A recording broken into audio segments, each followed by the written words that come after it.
بسم الله الرحمن الرحيم الحمد لله رب العالمين والصلاة والسلام على أشرف الأنبياء والمرسلين وعلى آله وصحبه وسلم. So we're on lesson 8 in our reading of Risala al-Khushu'iyya, and in this lesson Imam al-Khadimi is going to instruct us in specific techniques to avert distractive thoughts from our minds in the prayer. And so he begins by stating علاج دفع الخواطر, and the basic approach that Imam al-Khadimi takes in this section is he tries to identify what exactly is it that causes thoughts and distractions to come to our minds. And then he addresses those causes and how we can modify our prayer and our approach to prayer to offset the engendering of these distractive thoughts. And so he says, al-khatiru imma hissiyun in ja'a min turuq al-hawas al-zahira. So the first thing he mentions is that a thought or a distraction can be generated by the five senses. كالسمع كأصوات الطيور والأشعار والقصص. So an example is hearing.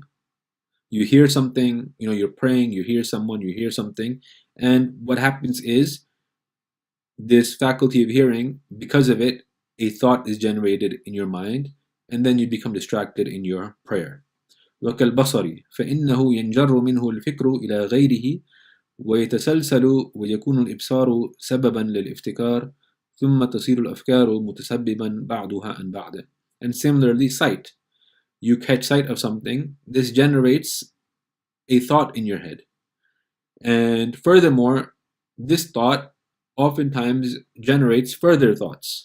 And so you have a series of distractions that might be generated by our senses. And so what is the solution to this problem?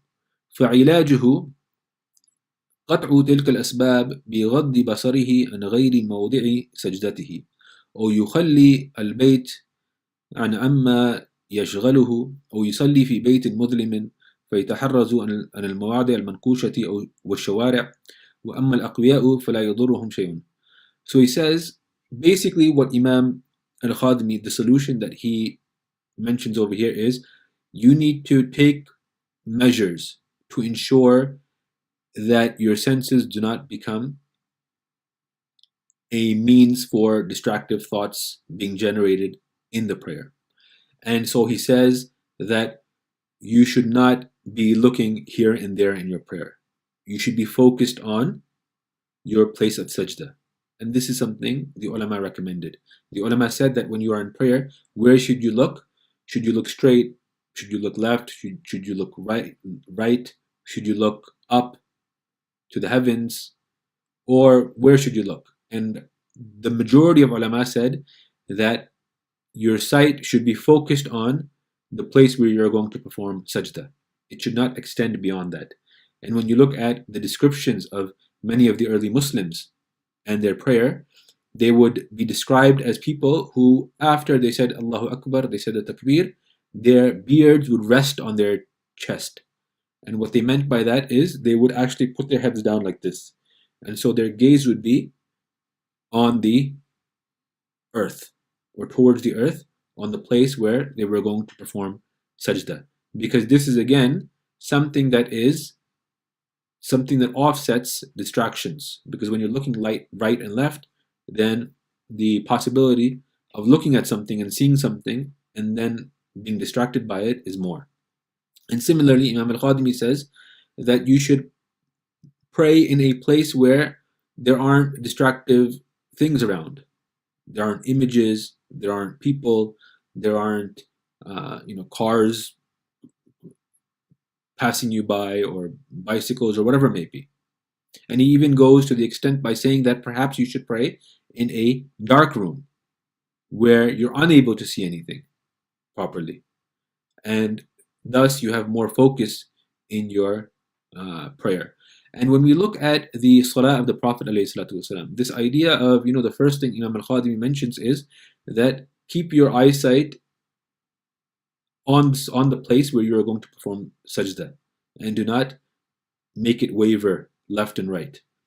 And over here, it's important to note that every action that is a sunnah in the prayer, or every action that is recommended, the purpose of the sunnah and the recommended actions that the ulama mentioned for the prayer is precisely to make the prayer a perfect embodiment of, of being an expression of reverence and respect and deference and submission to Allah subhanahu wa ta'ala.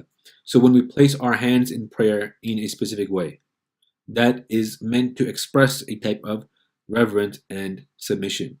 When the Prophet ﷺ legislates the sajda in a specific way, and he advises his companions to perform the sajda in a specific way, with their limbs apart, this is again meant to cultivate a sense of reverence and submission. It's meant to express that. Similarly, when the Prophet ﷺ advised his companions that they should perform prayer at a leisurely pace, not too quickly, that when they perform ruku' and sujood, or they're standing, they should enter into these actions momentarily and with stillness and calmness. Again, all these actions and recommendations from the Prophet ﷺ are meant to instill this sense of being present in the prayer itself. And one of the really interesting things about what Imam al-Khadimi is mentioning is that he's talking about your surroundings and the effect your surroundings have on your prayer itself. And this is why the ulama, one of the things that they recommend is that every individual should have his own musalla at home. Now, this isn't possible for everyone. Not everyone has a spare room, but whenever possible, a person should have a dedicated space in which he performs his prayers. A space where there are minimal distractions, a space where when he enters into that area, then there's this environment or an atmosphere, and his mind sort of automatically adjusts to the fact that, okay, this is my space for a prayer. There is a psychological component to this. There's a reason why we have offices in our homes. And when we work in our homes, we tend to work in our office. The reason for this is there's something about the space, something about creating that space, that when we enter into it, we automatically go into work mode. We become more productive. We recognize that this is a space that I've created in my home that is dedicated to this action of work. And similarly, when you have a musalla, psychologically you are tuned to this idea that when I enter this space, that this is a space where I perform prayers. And so you become more focused, and you can, of course, construct your musalla in a way where your distractions are minimal. So that's an important point to keep in mind. Then Imam al-Khadimi proceeds to the second thing that causes distractive thoughts. So he says, وَإِمَّا خَيَالِيٌّ. So the first was حِسِيٌّ, namely the senses. Khayali is basically imaginative, things that are already sort of in your head. And so he says, فَأَصْعَبُ إِلَاجًا وَأَشَدُّ. And he says this is much more difficult to cure and to treat. فإن من تشعبت به الهموم في أودية الدنيا لم ينحصر فكره في فن واحد بل لا يزال يطير من أمر إلى آخر. And so he says that whoever's concerns have multiplied and branched out in the worldly domain, right? Then the thoughts that are occurring in his head, he does not have, it's not just a single thought that happens in his head. Rather, they are thoughts after thoughts after thoughts. Thoughts about work, thoughts about people, thoughts about, home development, thoughts about your kids, thoughts about your spouse, thoughts about your parents, thoughts about all sorts of things. Thoughts about what's happening in the news, what's happening over here, what's happening over there. These are things that our minds are virtually sponges in which we absorb constantly all this information that's happening around us, right?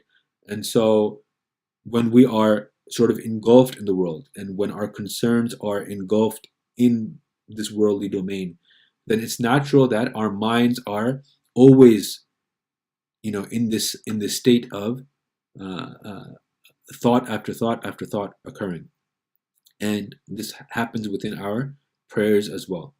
And so, what is the ilaj? What is the cure for this? فعلاجه, he says, صرف النفس إلى فهم ما يقرأه في الصلاة. The first thing is to try to divert one's attention to what one is reciting in the prayer. And we've taken this earlier as well, and how critically important it is for us to at least know what we're saying in prayer. Because if you don't know what you're saying in prayer, then of course, why would you be focused on your prayer? You don't know what you're doing. You don't know what you're saying. You don't know what you're asking Allah subhanahu wa ta'ala. You don't know what this conversation with your Lord is all about.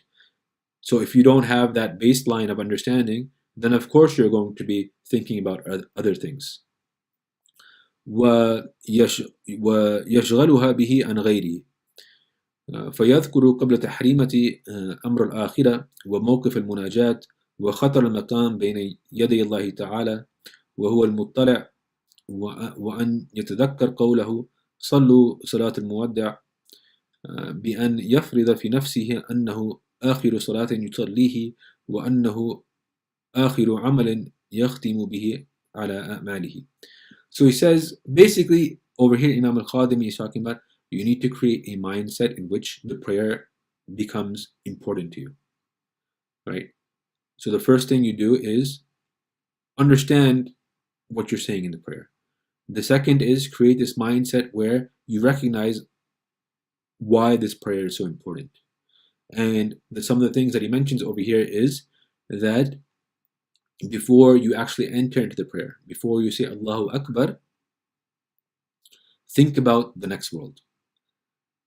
Think about the severity and the seriousness of standing before Allah subhanahu wa ta'ala.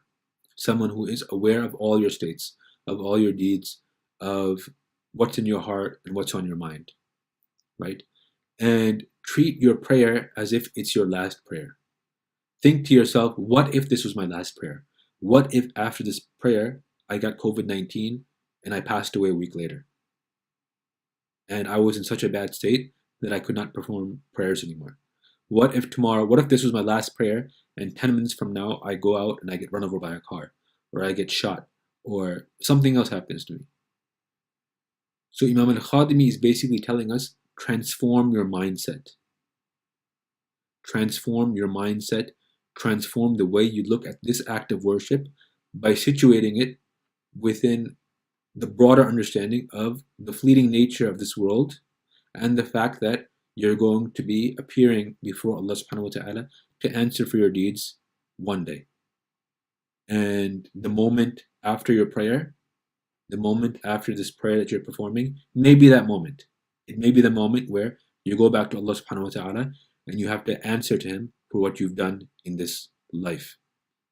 And what is interesting over here, and we'll take over here, is Imam al-Khadimi will acknowledge that this is very, very difficult. Right? So he says, وَالدَّفْعُ الْخَوَاطِرِ مِنْ عَصَبِ الْأُمُورِ, that to avert these distractive thoughts is from the most difficult of matters. وَشَبَّهُهَا بِالذُّبَابِ, and it has been, people have said it resembles, thoughts resemble flies. لِأَنَّهُ كُلَّمَا ذَبَّ آبَ, because every single time a fly is sort of,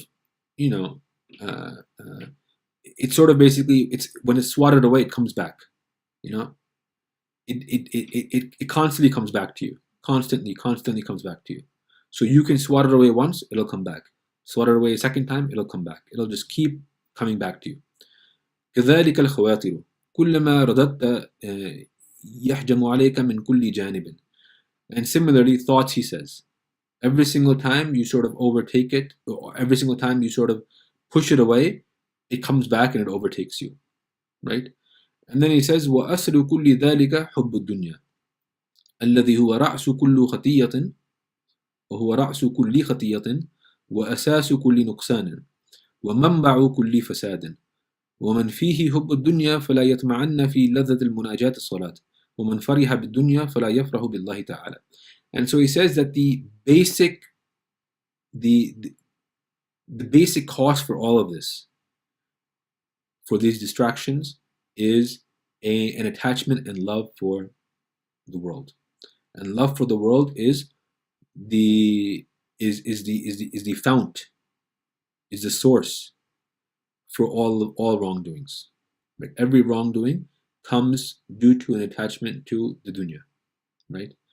And so he says that whoever has within himself a love for the dunya, then he does not really find joy or find an aspiration, right, in his intimate conversation with Allah subhanahu wa ta'ala in the salah. And whoever takes joy in the dunya cannot take joy in Allah subhanahu wa ta'ala. Now we've taken before this aspect of the dunya, how the Quran speaks about the world, how the Quran compares the world and the next life. And attachment to the world has of course been recognized by the ulama, by the awliya and others as really being one of the main sources for the wrongdoings and for the errors that we fall into. And one of the things to note over here, of course, is the term dunya is defined very broadly by the ulama. So Imam al-Ghazali says that dunya applies to basically whatever happens prior to death is framed in the language of this is from the dunya. Now over here we need to distinguish though that hubba dunya is something very different than being engaged in worldly affairs and worldly matters. And so Imam al-Ghazali, when he discusses this issue, when he mentions that every wrongdoing, its root is in love of the world, is in a worldliness that overcomes the slave, over here what we need to recognize is that one can be engaged in the world with the intention of success in the next world. One can be engaged in a worldly pursuit in order to successfully carry out the obligations that Allah subhanahu wa ta'ala has placed upon the individual. One can go to work with the intention and recognizing that supporting myself and my family is something that Allah subhanahu wa ta'ala has commanded me to do. One can nourish himself with good food with the intention that Allah subhanahu wa ta'ala has placed these items in this world, these resources, to benefit humankind and to allow us to strengthen ourselves to engage in His worship. One can desire to earn some extra money because he understands that Allah subhanahu wa ta'ala wants me to be a source of benefit for other Muslims and other people, and so I can be a source of charity through this extra wealth. I mean, there are a lot of noble intentions that we can have in our engagement of the world. And so when worldly affairs and worldly actions become connected to the next world through our intentions, when they become connected to Allah subhanahu wa ta'ala through our intentions, they no longer fall into the orbit of hubbu dunya. Because we are not doing this out of love for the world itself, but we are doing this because we see a greater purpose and we see these actions within the world as means by which we can achieve that greater purpose, which is being connected to Allah subhanahu wa ta'ala and attaining felicity in the next world. But love for the dunya itself is problematic, and it becomes a source for anxiety, for distraction. It is something that occupies our mind at the expense of our worship, at the expense of Allah subhanahu wa ta'ala, at the expense of other religious matters that we should be giving our attention to. But when we ground our worldly matters with a religious intention, then we do not get distracted by those things in our religious practices. When we consume food because we have the intention that this is something that provides me strength to worship Allah subhanahu wa ta'ala. Food does not distract us in our prayer.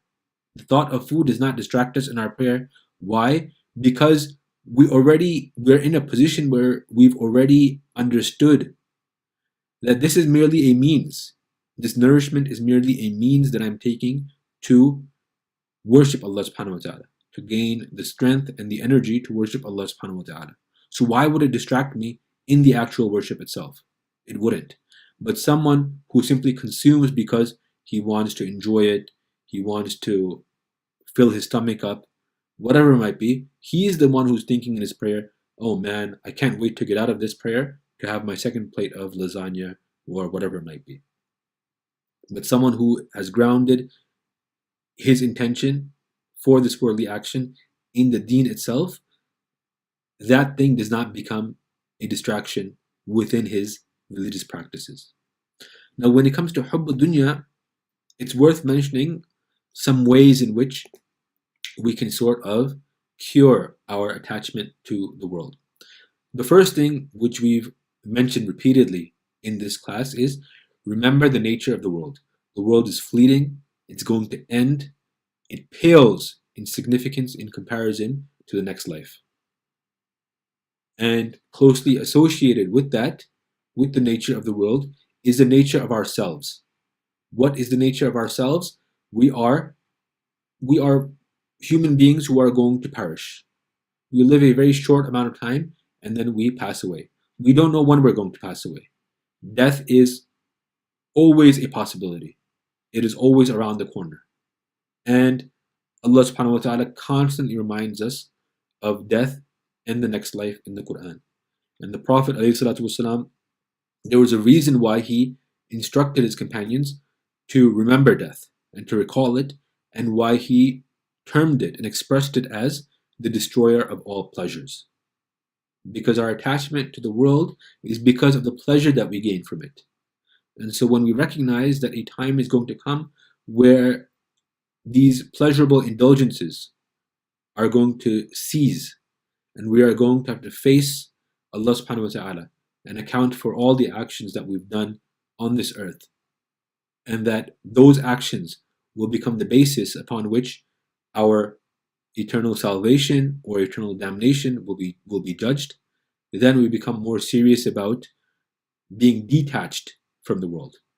So the nature of the world, the nature of our lives, and where we're headed leads to a detachment from the world, because now our concern becomes, how do I perform actions in this world that are most conducive to my felicity in the next.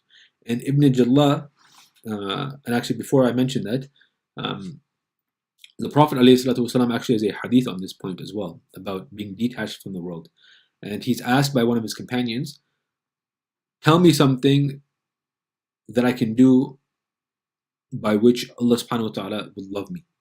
And the Prophet ﷺ responds, izhad fi dunya yuhibbukallah, that have zuhd in the world and Allah subhanahu wa ta'ala will love you. And Ibn Jallah, who was a famous Sufi sheikh, he mentioned this point that connects a lot of these various points quite nicely. He says, zuhd is to see this world with a view to its transience, as to see its total insignificance. So when you see that the world is, what is zuhd? Zuhd is to see the nature of the world. This is a transient world. And when you see its transience, especially in the context of what's to come, the world becomes insignificant for you.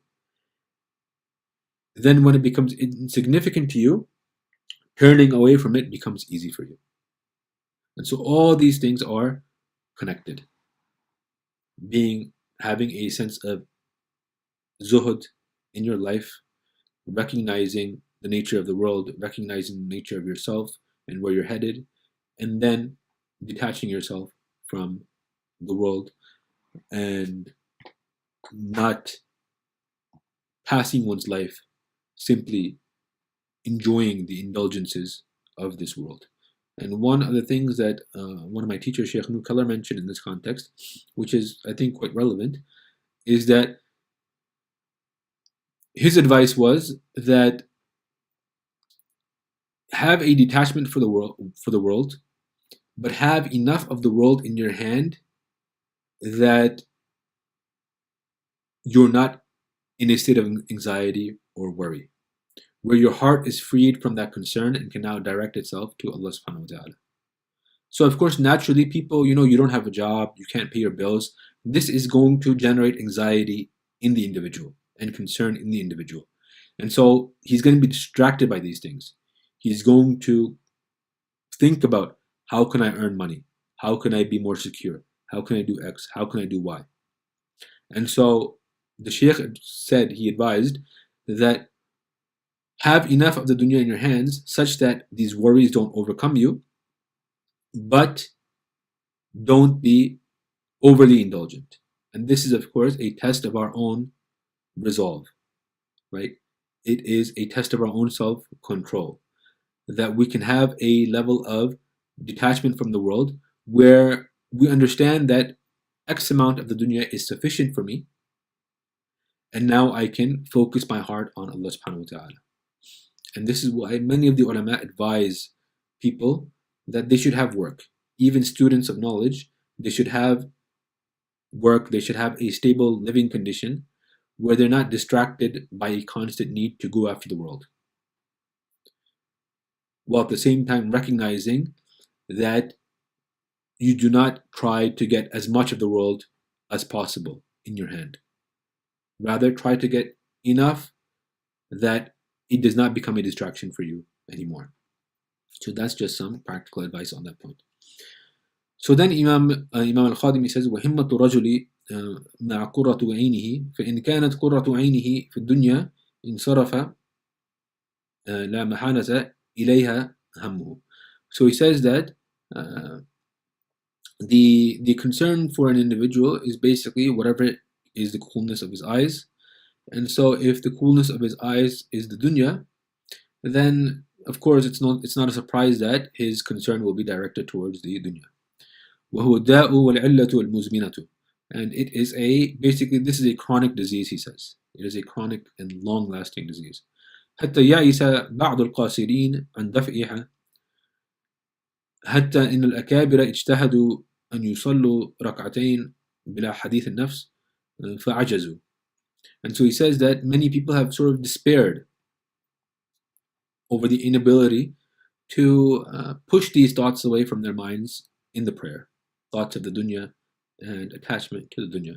He said even many people of a very senior status have tried very hard just to make 2 cycles of prayers of theirs, just to make a single prayer of theirs, one in which they are able to get through without these mutterings of one's mind and these distractive thoughts, and they were unable to do so. فلا مطمع لأمثالنا. So he's basically saying, what aspiration or what hope do we have, the likes of us? وليته سلم شطرها أو ثلثها لنكون ممن خلطوا عملا صالحا وآخر سيئا. And so he says, if only even half of our prayer could be preserved, or a third of it could be preserved, so we could at least be from those people whose good deeds were mixed with some bad deeds. And this is a really beautiful point that he's mentioning over here. And this, what he's referencing over here, is a verse from the Quran where Allah subhanahu wa ta'ala speaks about the Bedouins and people, some of the people surrounding the Prophet ﷺ, who were from the Munafiqun. And then after mentioning them, Allah subhanahu wa ta'ala mentions that there are others. وَآخَرُونَ اعْتَرَفُوا بِذُنُوبِهِمْ خَلَطُوا عَمَلًا صَالِحًا وَآخَرَ سَيِّئًا أَسَى اللَّهُ أَنْ يَتُوبَ عَلَيْهِمْ إِنَّ اللَّهَ غَفُورٌ رَحِيمٌ. And so Allah subhanahu wa ta'ala says, and there's another group of people around you, O Messenger of Allah, who admit to their wrongdoings, that they have mixed their good deeds with bad deeds and their bad deeds with good deeds. And perhaps Allah subhanahu wa ta'ala will forgive them. For indeed Allah subhanahu wa ta'ala is the forgiving and the merciful. And so one of the really beautiful things about this is that imperfection is part and parcel of the human condition. imperfection is going to occur. And so what Imam al-Khadimi is saying over here is that some of these things are very difficult to avoid. Some of these things are very difficult to avoid. And you find people during the time of the Prophet والسلام, who found it very difficult to avoid as well, whose good deeds were mixed with bad deeds. And the slave, what he does is, part of our experience in this world is in order to come to terms with ourselves, because when we come to terms with who we are, the reality of the human being, we understand Allah subhanahu wa ta'ala better. We understand perfection better by looking and recognizing our own imperfections. We understand who Allah subhanahu wa ta'ala is in terms of being the merciful and the forgiving and the sustainer and the giver and so on and so forth, by understanding our own context and our own selves, by understanding that we are sinners, we are imperfect. And so over here in this very beautiful Quranic verse, Allah subhanahu wa ta'ala is speaking about people who recognize their sins, right? And this idea of i'tiraf means that they firmly recognize it, that they actually feel sadness and sorrow over it, right? That they have good deeds, but they have mixed it with bad deeds. And asallahu an yatuba alayhim, and perhaps Allah subhanahu wa ta'ala will forgive them. And over here, Allah subhanahu wa ta'ala, when he uses, perhaps the ulama mention that what Allah subhanahu wa ta'ala intends is that he will forgive them. That Allah subhanahu wa ta'ala will forgive them in this context. But he uses this particular phrase, asallah, in order to indicate to the human being that this is actually from Allah's fadl. This is from Allah's generosity, that he's forgiving the slave. And so recognizing our imperfection is simply part and parcel of the human condition, and it is something that we are commanded to do. And so continuing, Imam al-Khadimi says, وَلَكِنْ عُلُوُ الْهِمَّةِ مِنَ الْإِيمَانِ, but having high resolve is from Iman. So after recognizing this human deficiency, he says, but having a high aspiration is part of Iman. فَعَلَيْكَ الْمُجَاهَدَةِ وَالْمُحَارَبَةِ مَا الْوَسْوَاسِ الْخَنَّاسِ. And so he says, it is obligatory upon you to really strive and fight the one who whispers these things into your mind. And over here he's making a reference to Surah An-Nas. فَإِنَّهُ جِهَادٌ أَكْبَرٌ, because this is the greatest jihad. فَكُلَّمَا أَدْخَلَ هُوَ شَيْئًا مِنْ وَسْوَسَتِهِ فَأَسْرِعْ بِإِخْرَاجِهَا فِي فَوْرِهَا. And so whenever the devil inserts a distractive point into your mind, then be quick to repel it. Be quick to immediately repel it. وَاجْعَلْ ذُهُولَ قَلْبِكَ أما هو له أمرا من جملة عصيانك فتب إلى ربك وادع إليه حتى يوفق حضور قلبك عند مناجاته ويدخلك بزمرة صالح عباده. So he says that, and basically recognize that the distractions of your heart, the preoccupation of your heart that you find in the prayer is from amongst those things that you are. It's amongst those sinful actions that you engage in, those disobedient actions that you engage in. So do tawbah to Allah subhanahu wa ta'ala and supplicate to Him until such a time where He gives you the tawfiq to have presence of heart in your intimate discoursing with Him, and until He enters you into the ranks of His righteous servants. And then he mentions this really, really hope-giving point. بل المداومة على تلك المجاهدة أفضل من دوام حضور القلب. That to persist on this struggle, this striving, to constantly push away these distractive thoughts is superior to being in a constant state of presence of heart. والقياس عدم ضرر الوسوسة عند أول أروده. And so he says that the first waswasa that occurs to you, the first thought of misgiving or distraction that occurs to you, then this is forgiven.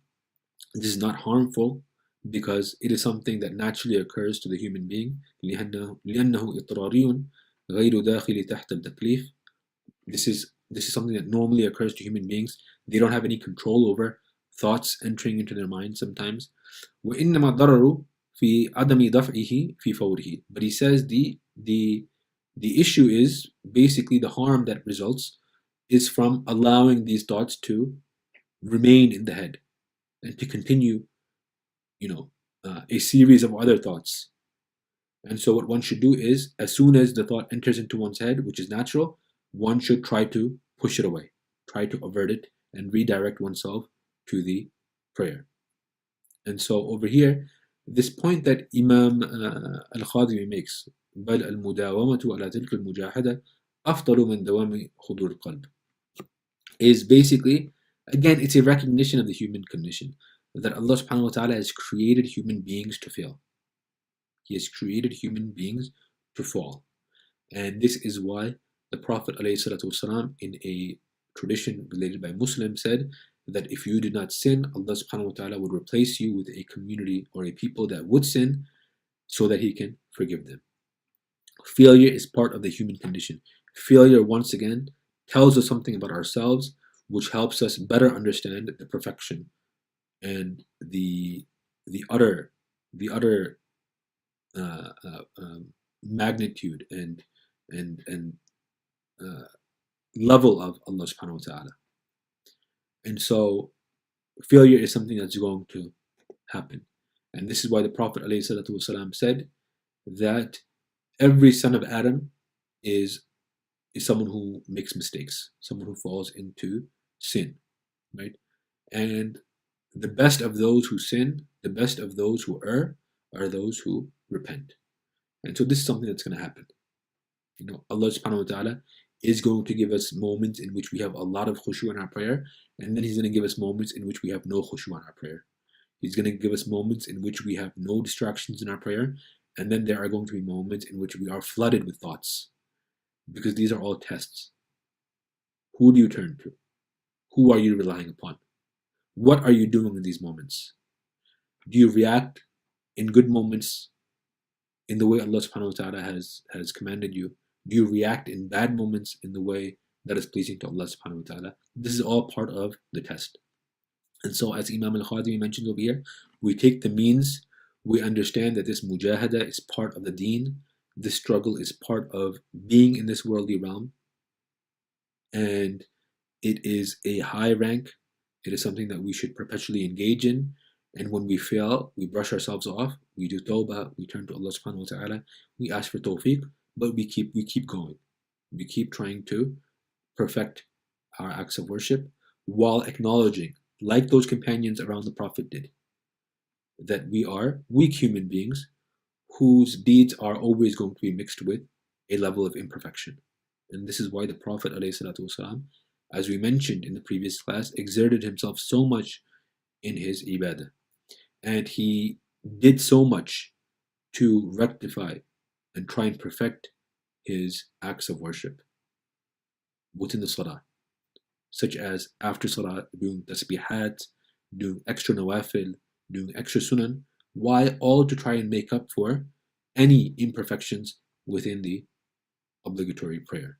And we find this throughout the life of the Prophet ﷺ, throughout his actions, that he was always engaged in activities and actions to offset any imperfections that he may have performed, or to teach us to offset imperfections in other areas of our worship. And so we ask Allah subhanahu wa ta'ala to give us tawfiq, and with that we